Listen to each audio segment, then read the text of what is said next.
in a newly established settlement on the forest planet Namu. Commander Salvom sat in his office container, staring at the map spread out before him. Each mark on it represented a missing person. He took a thoughtful sip from his now cold coffee, his gaze drifting to the window. Outside, the forest burned, a controlled fire set to clear land for new excavations and to expand the settlement. He wondered why more and more clones were disappearing, and if they were dead, why was there no trace of them? No bodies, no tools, nothing. The door burst open. A worker wearing a yellow helmet stumbled in, gasping for breath. "Commander, another team vanished during the night," he cried. "My shift. We were on an exploration mission. Suddenly, people started crying for help. They were shouting something about dangerous vines and tendrils. But when we reached the site, no one was there. They were just gone, as if they had vanished into thin air." Salwam stood up, a surge of anger and fear rising in him. This wasn't the first time. He had long suspected that something on this planet was terribly wrong. But now, with entire groups disappearing without a trace, it could no longer be ignored. He was about to issue orders when another employee stormed in. "Commander, a distress signal was just transmitted from our main ship. The message reads, 'We are under attack. They want to wipe us out. Please, someone, help us. Whoever receives this, send assistance.'" Salwam froze. "What the hell? I didn't authorize any distress call," he barked, visibly agitated. "No one did, sir," the worker stammered. "According to our logs, no personnel were even present in the room when the signal was sent." For a moment, there was only silence. Salwam looked out at the flames devouring the darkness beyond the settlement. Something was here. Something they didn't yet understand. Ghosts? Could that even be possible? But he would not allow this madness to continue. He would get to the bottom of it and end whatever was haunting them. He just had no idea yet how. The sun stood high above the endless canopy when suddenly a round, lilac-colored portal opened in the middle of a clearing. Without warning, it shimmered, vibrated, and in the next instant expelled a roughly 10-meter-tall hoofed anthropomorphic being before vanishing just as quickly. Lettie landed lightly on the soft forest floor. The Domonian woman had tracked the mysterious distress call intercepted by an observation center on her homeworld just a few hours earlier. She had only been working there for a few weeks and wasn't sure if she was truly ready for field missions yet. Still, she had decided to go. The urge to explore new worlds and study unknown species was stronger than her doubts. Her people, the Domonians, were usually reserved and preferred to keep their distance from other species. But too many hostile encounters had taught them to remain vigilant, especially towards the Craftigons, humanoid clones notorious for their aggressive expansion and ruthless exploitation of foreign worlds. Lettie knew her mission was dangerous. So, despite her love for stylish clothes, she had chosen simple, functional camouflage attire today, blending seamlessly into the lush green surroundings. Her task was clear: observe, gather information, and report, preferably without being detected. With calm, powerful strides, Lettie set off. The ground trembled slightly beneath her weight, and where her hooves touched the earth, deep, oval-shaped impressions were left behind. "Heh," she giggled softly, playfully swishing her tail. "Still feels weird being this big, but I'm really grateful Talaman helped me with the growth technology. Being a 10-meter giantess makes me feel so much safer." Despite her size, the towering trees around her stretched far above her head. Sunlight filtered through the dense canopy, casting a calming, greenish glow across the clearing. Lettie smiled. It was beautiful here. Peaceful. Almost like paradise. Hard to believe something terrible could have happened in such a place. And even harder to imagine that clones, not exactly known for empathy, caution, or valuing their own lives, had been the ones to send a distress call. Domonians usually bore two prominent horns atop their heads, a proud symbol of strength and heritage, but Lettie had only one. Her fingers brushed the jagged edge of the broken horn, the very flaw that had made her the subject of ridicule for much of her youth. She paused and listened intently. The forest remained still. Only the faint rustling of leaves stirred in the breeze, accompanied by the occasional birdsong echoing from the canopies above. No unusual sounds, except perhaps for her own soft, rhythmic stomps reverberating gently between the trunks. And yet unease crept over her. She felt watched. Nothing was visible. and her scanners detected no life forms in this area. But something wasn't right. Nervously, she scanned the trees around her. Nothing. Then, something brushed her neck. With a sharp gasp, she spun around. Still nothing. Her breath quickened, her heart thundered, and then in a sudden, invisible grip, something latched onto her legs and yanked her down. She hit the ground hard, coughing from the impact, just as another force coiled tightly around her throat. Still, no enemy in sight. Her hands clawed at her neck, fumbling, and then she touched something. "What is this? A strangling vine?" she gasped hoarsely. Before she could react, she was hoisted into the air, dragged toward the treetops. For a brief, terrifying moment, she let out a shrill scream. Wah! Commander Salwam flinched and spat his coffee across the map. "Did you hear that?" He barked at the others in the room. They only shrugged. "Well, someone screamed. Looks like something got another one." Salwam slapped the man hard across the back of the head. "Are you out of your mind? That scream was loud enough to belong to a house-sized creature. That wasn't one of our people." The worker rubbed the sore spot, frowning. "But boss, what else could it have been?" Salwam's expression turned grim. He opened the weapons cabinet and pulled out an assault rifle. "That's it. I've had enough. Everyone arm up. I want a full team assembled. We're going to find out what the hell is going on this cursed forest planet." Within minutes, several units had gathered outside. Armed troops stood ready, backed by armored tank vehicles humming with power. Salwam nodded to a nearby officer. "Delka, take command of the tank squad. Sweep the open terrain. I'll lead my men into this sector of the woods." Then he turned to a soldier wearing a helmet and visor. "You, take the gyrocopter. I want eyes in the sky. Use every sensor you've got and be creative. So far, we've found nothing out there but a few birds and creepy crawlers, but something's hiding from us, and that ends today." "Yes, sir," came the unified reply. Tracks clattered as the armored vehicles rolled into motion, while soldiers marched steadily into the dense underbrush. Though Salwam maintained a calm, commanding demeanor, beneath the surface he was tense, even afraid. He was one of the rare clones engineered with heightened perception and a level of emotion nearly human. That gift felt like a curse today. Though the sun shone above, the forest undergrowth felt shadowy and oppressive. He could only imagine the terror the earlier crews must have felt, ambushed at night by something unseen, and most likely killed. Salwam trudged through the dense growth, his jaw clenched tight. His men scanned the area with portable devices, infrared, motion detectors, life form scanners, but there was little to pick up. No large life forms. No movement. Only the crunching of branches beneath their heavy boots and the distant crackling and bubbling of the fires they had set earlier. "Damn it," Salwam muttered. "Something's playing with us." Suddenly, a blood-curdling scream from somewhere at the rear of the squad. Salwam spun around. "Position check," he shouted. "What the hell was that?" No response. 2 soldiers were gone. Simply gone. A young soldier beside Salwam began to tremble, his face pale as chalk. "Commander, please, let me go back to base. I want out. I don't want to die." Salwam grabbed him roughly by the vest. "Pull yourself together, soldier. We're here to find out what's stalking us. If we lose our nerve, the enemy's already won." He turned away again, moved on, slowly, carefully. The young man panted, wiping sweat from his brow with a trembling hand, then looked up, purely by chance, one single crystal-clear moment of realization, then pure panic. What the hell?" Before he could say more, a massive greenish soul came crashing down with tremendous force. A wet, dull smack tore through the air. The soldier was gone, crushed, flattened. All that remained was blood among moss and tangled roots.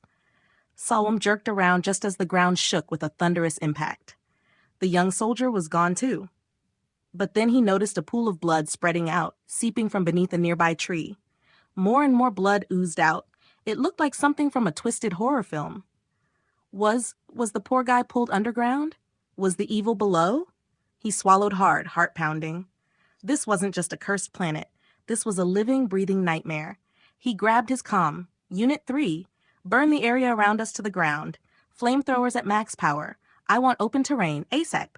Everyone else, keep your distance from the fire line." Meanwhile, on the clearing with Delka's armored unit, The tanks rolled across a charred, open field. The sky was clear, the ground still. No movement, no wreckage, no enemies. Delka felt safe, surrounded by heavy armor and firepower. Then, a hissing noise. The air trembled. The sky suddenly seemed to split open. "What the hell is that?" one of the soldiers yelled. Another pulled off his helmet. That looks like a gate or something."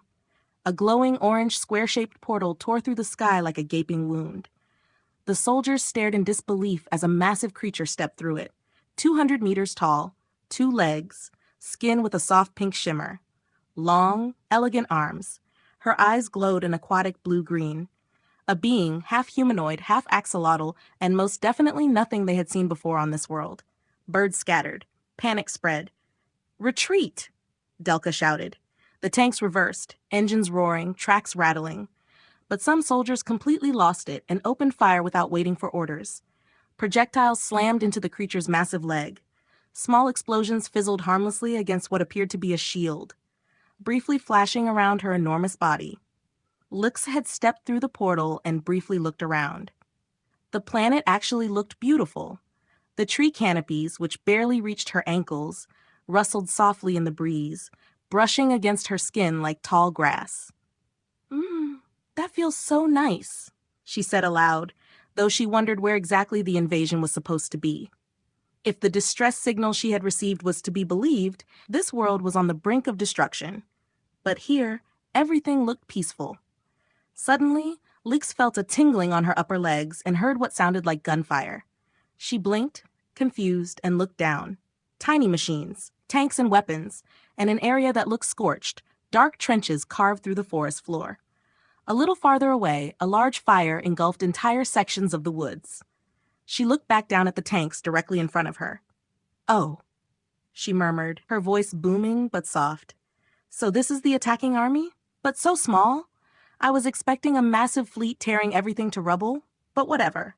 Invaders are invaders." Her expression darkened. The explorer in her faded, replaced by a calm, almost curious anger. She stepped purposefully toward the tiny tanks and soldiers, stopped right in front of the group, and looked down at them sternly. "You can't just invade innocent civilizations and attack them with your military toys. That's unacceptable. I'm sorry, but I guess I'll have to crush you all." The soldiers were stunned. The giant creature could talk. But then, pure panic overtook them as Lixa raised her enormous foot above them. "Get ready for my feet." A dark shadow fell over them, and a second later, they were engulfed by her massive, pink soul, pressed against the earth. The heat radiating from her enormous foot was almost as overwhelming as the smell, a mix of sweat and forest floor. But the worst part was the darkness, and the ever-increasing pressure as they were slowly pushed into the ridges of her skin. Under Lix's foot, there was cracking and clanking as the first tanks were crushed into the ground, along with a few unlucky soldiers. Lixie lifted her foot and looked at the flattened tanks embedded in her footprint, and noticed a few soldiers stuck to the underside of her bare sole. She giggled. That was way too easy. A few more steps and your pathetic tank brigade will be completely flattened. Looks like this mission's gonna be a walk in the park." She continued strolling casually, and tank after tank vanished beneath her steps.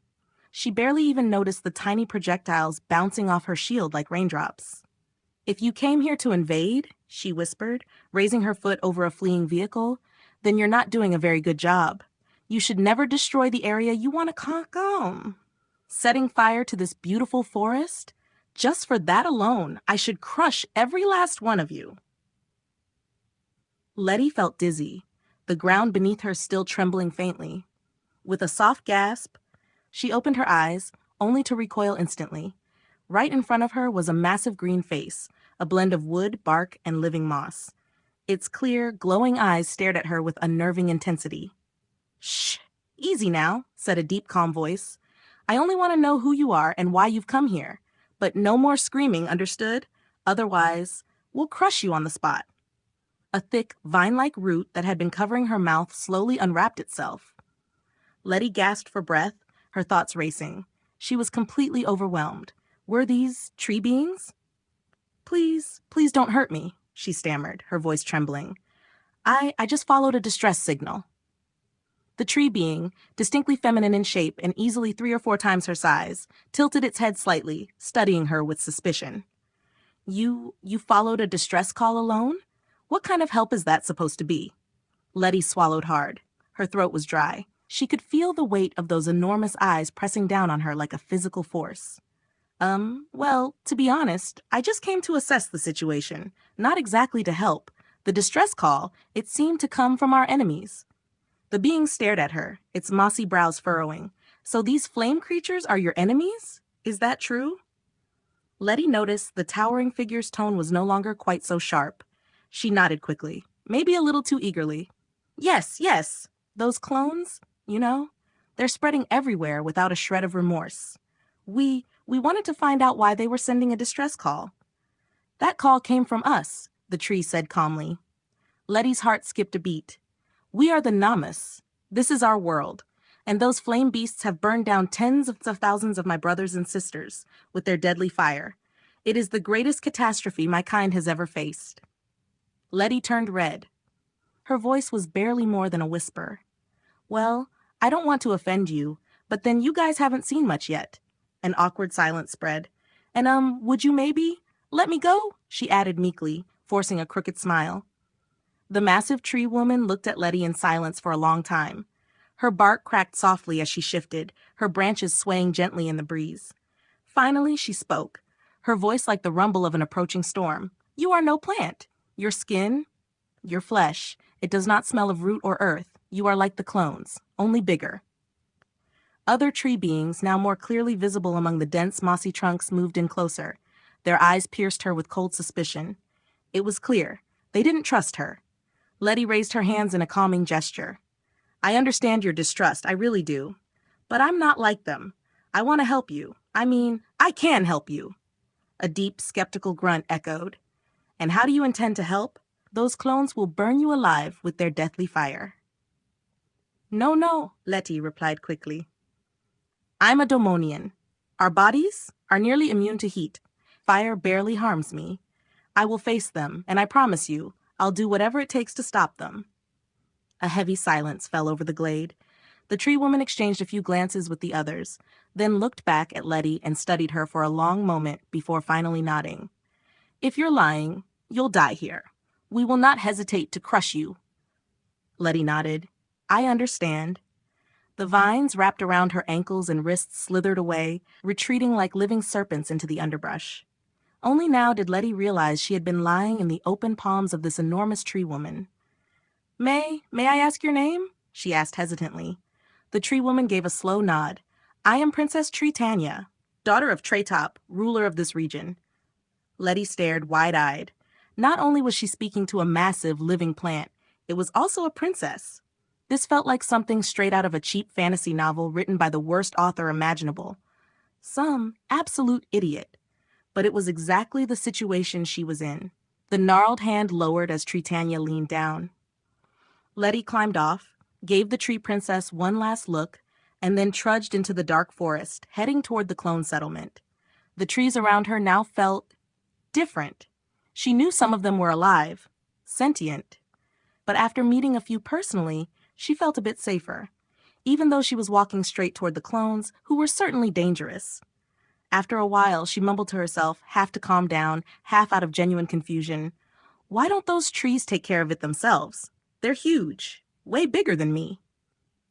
She stopped. Her gaze landed on the charred remains of a fallen tree being.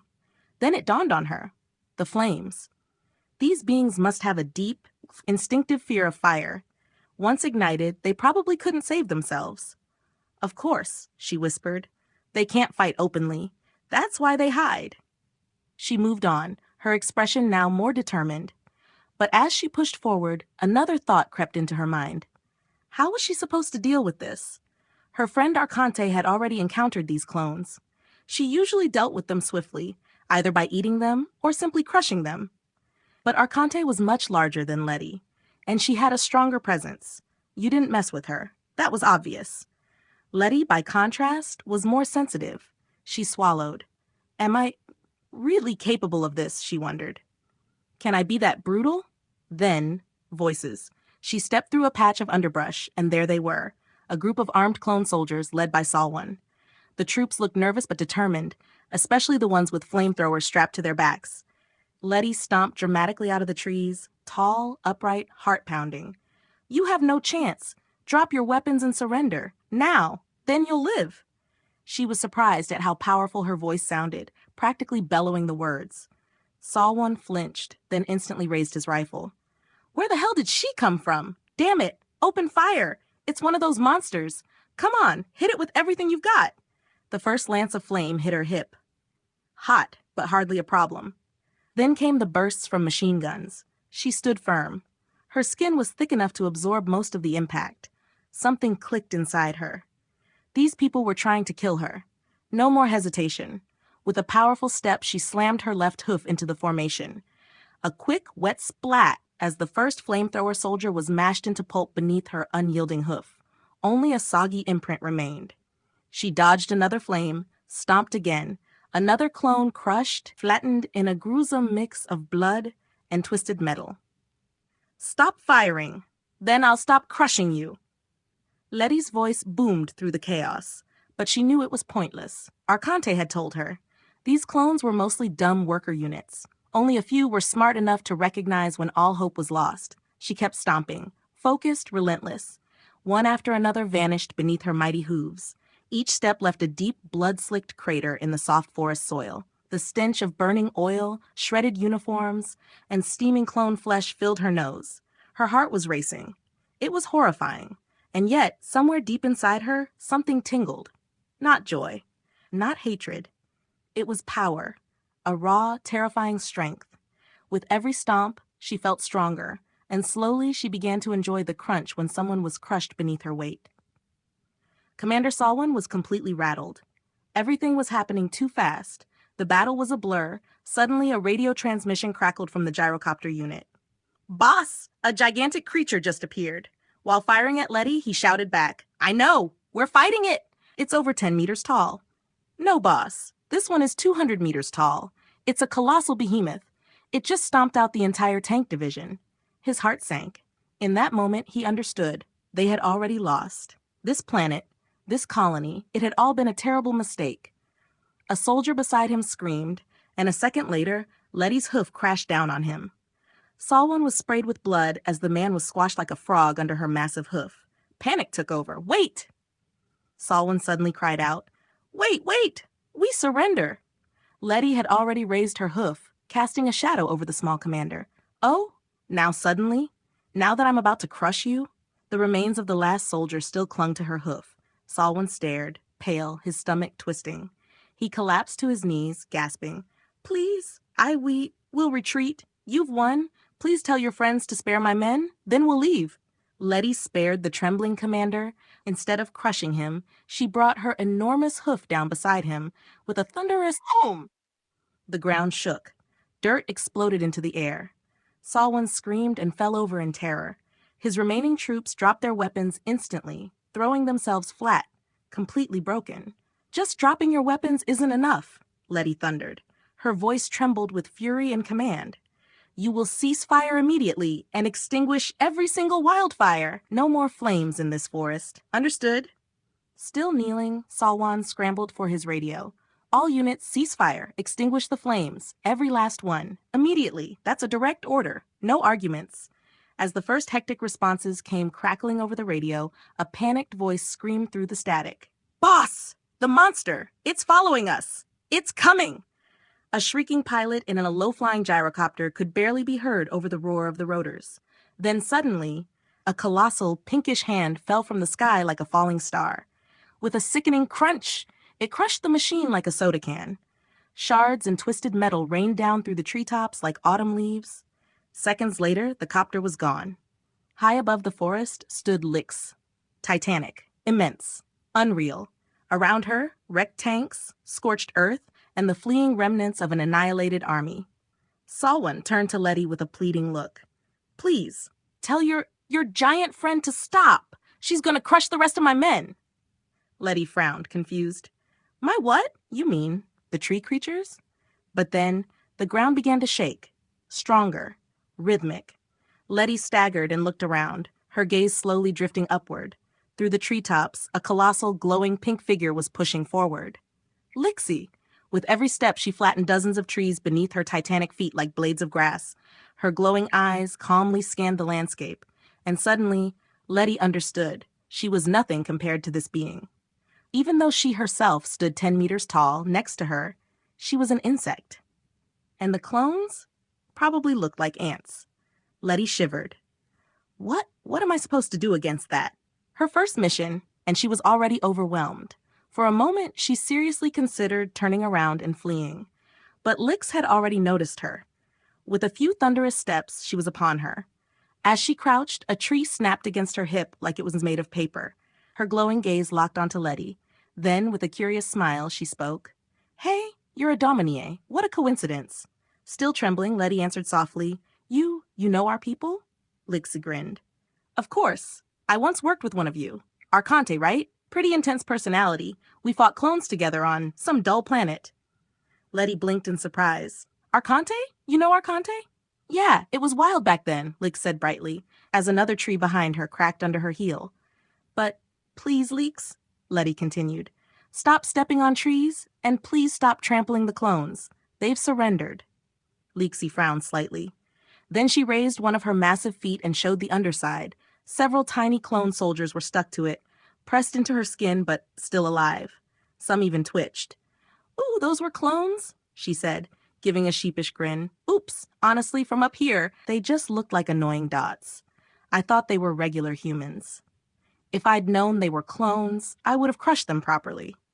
She gave a shrug. I use a protective field to keep things beneath me from being completely flattened. I don't want to accidentally squash innocent people. Then she glanced at Lettie with curiosity. But that's strange. You want to spare them? Arconte was obsessed with wiping them all out. She never let a single one escape. Lettie looked down. What can I say? I'm not like her. I've got a soft core. Lixa smiled gently. Then, with one enormous hand, she carefully picked Lettie up like a little toy figure and placed her onto her massive palm. So you know her too? Arconte? She asked, genuinely interested. Lettie nodded. Yes, she and Talaman are basically my only friends. Lix sighed. And she told you about the clones, but nothing about me? Lettie nodded again. No, unfortunately not. But maybe there's something in her mission report? She pulled out a communication device and scrolled through its database. Ah, here it is. Yes, there's a note about a giant axolotl-like being named Lixie. Leex's heart skipped. She did mention me. What does it say? Lettie blushed. Well, it just says, probably not an enemy. Probably not an enemy, Leeks echoed, a little disappointed. Lettie turned redder. Well, Arconte's not exactly talkative. Suddenly, another giantess stepped out from the trees. Hello. I thank you both. The fires are all extinguished. My people are very grateful. Lixie flinched in surprise when she noticed the roughly 50-meter-tall treewoman standing beside her foot. What? Where did that come from? What are you? Startled, she stumbled backward, crashing down hard. A deafening crack rang out as dozens more trees were flattened beneath her weight. Please be careful. Those are my people. Lettie held on tight to avoid falling from Lix's hand. When everything stilled again, she looked up into Lix's bewildered face. Yeah, I was just about to say. Many of the trees on this planet are living beings. They're the native species here, and the clones have burned thousands of them. Commander Solwan, who had been watching the entire conversation in a state of shock, suddenly called up from below. But I assure you, we had no idea. We thought they were just ordinary plants. Now I finally understand what's been happening this whole time. Lixie's heart sank. Did I step on some of your people? The princess nodded solemnly. Sadly, yes. But as long as they aren't burned, the crushed namas can sprout again and regrow until they are fully healed. It will take several years, but they will recover. Sadly, this doesn't apply to those who were burned. Lix looked down, heartbroken. I'm so sorry. That means the namas I stepped on lost years of life because of me. I feel awful. The princess looked up at her gently. It's all right, but from now on, you should be careful and give my people time to get out of your way before you step. Lixa nodded, ashamed. She had never encountered plant beings before, and her lifeform scanners weren't even calibrated to detect them. Then the princess turned her gaze toward the small commander. As for you, you will have to answer for your actions. The commander's heart raced. Was all the negotiation in vain after all? Lettie called down from Lixie's hand. Is that really necessary? They didn't know what they were doing. Lixie smiled slightly. You're overthinking it. They're just clones, copies of copies. Right, little man? How many of you are there? Salwyn looked up sadly. I'm number 377 of my kind. But please, we may be clones, but we still have feelings. Lixie pondered his words. He was right, of course. But still, it was hard for her to see him as a truly unique life form when there were literally hundreds of him. Tritania didn't care about any of that. She wanted justice. I'm sorry, but you must pay. All of your people will be crushed. No, wait, the tiny commander cried out. He took a deep breath, steadying himself, then said, Many of my men have already died, and I'm the commanding officer. I'm responsible for this mission, so please, just crush me, but let the others go. Tritania considered his offer. Very well, that sounds fair. Your men may leave, but you will die beneath my foot. She stepped toward him, raising her leg high until her green soul hovered above his tiny body. Are you ready? Salwyn nodded sadly. I'm ready. Lixie and Lettie held their breath in tense silence. Tritania lowered her foot slowly onto the small clone. Salwyn felt the soft sole press down on him, enveloping his body gently at first. It wasn't even that bad in the beginning. The texture was warm and yielding. The bark-like skin of the treewoman molded around his form as the pressure increased. Air was crushed from his lungs. Then it grew dark and painful. He knew this was the end. But he had bought his men's freedom. That was all that mattered now. Orange! A wet, brittle crack echoed beneath Tritania's soul as the little man was crushed to a pulp. She grinned with satisfaction. That was very satisfying. I'm ready to let the others go now, but they must never speak of our existence. Lixa, still a bit shaken from the execution, cleared her throat and said, somewhat hoarsely, Well, I wouldn't let them go just like that. You can't trust that they won't send more troops later. One of the other tiny soldiers, a sergeant, yelled up, We won't say anything. Oh, or maybe we'll just report that this star system is claimed by another powerful species. Lixie tilted her head, thinking, okay, then tell them this system belongs to the mighty Lix Empire. Heh, yes, and if anyone from your kind ever comes here again, I'll send my people. Got it? Within just a few hours, the surviving clones had packed up and prepared their ships to leave the planet for good. Even though they managed to take a few mineral resources with them, Tritania was relieved that her people could now finally live in peace and safety again. Lixa had given them a communicator and promised to return if they ever needed help again. Just as Lixie was preparing to leave the planet as well, the 10-meter-tall Lettie suddenly asked, Hey, wait, can I come with you? I'd love to learn more about the Lix Empire. Lex grinned. Well, I might have exaggerated that empire part a little. I've just saved a few people on some different worlds. That's all. But you're welcome to visit me anytime. I always enjoy meeting new friends. Full of curiosity, Lettie followed the axolotl giantess through the portal. The first mission had been full of surprises and challenges, but in the end, everything had been resolved. She had made new friends, established first contact with the Namis, and already built a strong relationship with them. A complete success. She could hardly wait to write her report once she got back home. The end.